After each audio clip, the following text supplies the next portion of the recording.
బతుకుతాడు పోలీసులతో. ఏం పద్ధతి? దేనికోసం చేస్తారు?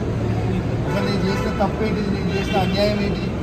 ప్రజల కోసం బరాబర్ ఆ క్వారీలో ఇబ్బంది అవుతుంది. ఇల్లీగల్గా నడుస్తుంది క్వారీ. అది రేవంత్ రెడ్డి బేనామీ, సీతక్క బేనామీ, కడియం శ్రీహరి బేనామీ, ఎమ్మెల్యే నాగరాజ్ బేనామీ. వాళ్ళ బేనామీలకి కొన్ని ఇందులో రాస్తాడు. ఇదేం పద్ధతి? అసలు దేని నాకు నోటీస్ ఇవ్వకుండా మీరు ఎట్లా అరెస్ట్ చేస్తారు? రేవంత్ రెడ్డి చెప్తే మీరు అరెస్ట్ చేస్తారు. రేవంత్ రెడ్డి చెప్తే మీరు అరెస్ట్ చేస్తారా?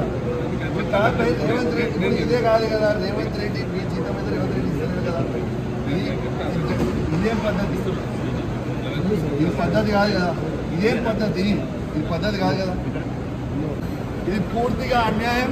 రేవంత్ రెడ్డి గారు పెట్టుకున్న అక్రమ కేసు ఇది. కమలాపూర్ మండలంలో గుండే గ్రామంలో ఇల్లీగల్ మైన్ నడుస్తూ ఉంది. ఇది ఆయన రేవంత్ రెడ్డి ఆధ్వర్యంలో సీతక్క, తర్వాత కడియం శ్రీహరి, ఎమ్మెల్యే నాగరాజ్ గారి బెనామీ.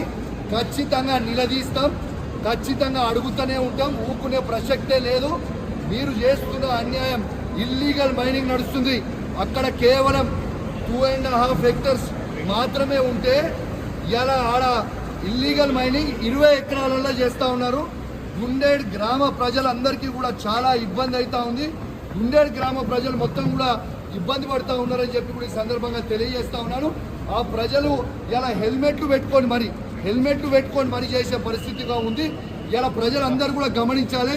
ఇలా రేవంత్ రెడ్డి గారు చేస్తున్న అక్రమ అరెస్టులు, అక్రమ కేసులకి నువ్వు రేవంత్ రెడ్డి గుర్తుపెట్టుకో.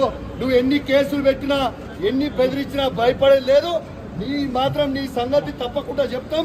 ఖచ్చితంగా ప్రజలన్నా చెప్తాం. ఖచ్చితంగా చెప్పే ప్రయత్నం చేస్తాం. జై తెలంగాణ, జై కేసీఆర్.